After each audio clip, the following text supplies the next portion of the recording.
Halo semua, kami dari kelompok 5 akan membahas tentang motivasi dan kepemimpinan. Sebelumnya kami akan memperkenalkan diri.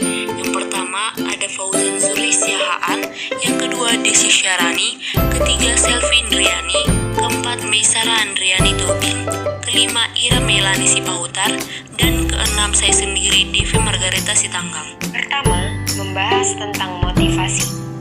Pengertian motivasi. Motivasi adalah keadaan batin yang menyebabkan seorang individu untuk berperilaku yang menjamin tercapainya suatu tujuan. Selanjutnya, teori-teori motivasi menurut para ahli. Yang pertama, teori motivasi Frederick Winslow Taylor. Beliau memandang motivasi itu para pekerja yang hanya dari sudut pemenuhan kebutuhan biologis saja. Yang kedua, teori motivasi Abraham Maslow. Beliau mengatakan, motivasi itu seseorang yang berperilaku atau bekerja karena adanya dorongan untuk memenuhi bermacam-macam kebutuhan. Yang terakhir, teori motivasi Frederick Herzberg. Beliau beranggapan bahwa seseorang dalam melaksanakan pekerjaannya dipengaruhi oleh dua faktor. Yang pertama, maintenance factor, berhubungan dengan hakikat manusia yang ingin memperoleh ketentraman badannya. Yang kedua, motivation factors, yaitu menyangkut kebutuhan psikologis seseorang, perasaan sempurna dalam melaksanakan pekerjaan. Dalam motivasi, manajer menghadapi dua tantangan tentang hal ini. Kettner dan Kinichiki 2010 menyebutkan bahwa 1. Banyak tugas pekerja manajer direntang lebih luas. Mereka merasa ditarik dalam multidimensi dan menggunakan terlalu banyak waktu untuk mengatasi persoalan daripada secara proaktif memfokus pada kebutuhan pekerja. Situasi ini membuat frustasi dan membawa pada turunnya kepuasan kerja dan motivasi bagi manajer. Yang kedua, penting bagi manajer untuk menggunakan pendekatan yang lebih luas dan terintegrasi ketika berusaha memotivasi pekerja.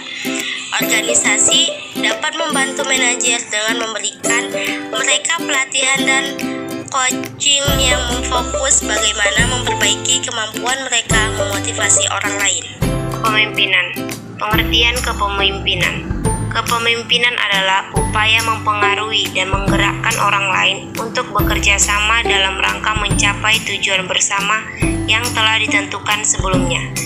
Duff mendefinisikan kepemimpinan yaitu sebuah hubungan yang saling mempengaruhi di antara pemimpin dan bawahan yang menginginkan perubahan nyata yang mencerminkan tujuan bersamanya.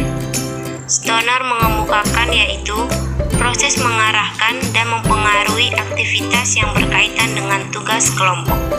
Teori-teori kepemimpinan. Yang pertama, teori sifat. Beberapa sifat tertentu yang mempunyai pengaruh terhadap pimpinan. Yang kedua, teori perilaku. Pendekatan perilaku memusatkan perhatiannya pada perilaku kepemimpinan tentang apa yang dibuat dan bagaimana dia melakukannya, yaitu bagaimana pemimpin menjalankan tugas, mendelegasikan tugas, berkomunikasi, dan memotivasi pembawaan. Menurut Ewin Desilly, bahwa kemampuan bagaimana pengarah dan pengawas, kebutuhan akan prestasi dalam perusahaan atau organisasi, kecerdasan mencakup kebijakan, pemikiran kreatif, dan daya pikir, ketegasan atau kemampuan untuk mengambil keputusan dan mencegahkan masalah-masalah dengan cepat dan tepat, kepercayaan diri, berinisiatif, atau mampu bertindak tanpa ketergantungan. Kesimpulan, motivasi merupakan keadaan batin yang menyebabkan seorang individu untuk berperilaku yang menjamin tercapainya suatu tujuan. Kepemimpinan adalah upaya mempengaruhi dan menggerakkan orang lain untuk bekerja sama dalam rangka mencapai tujuan bersama yang telah ditentukan sebelumnya.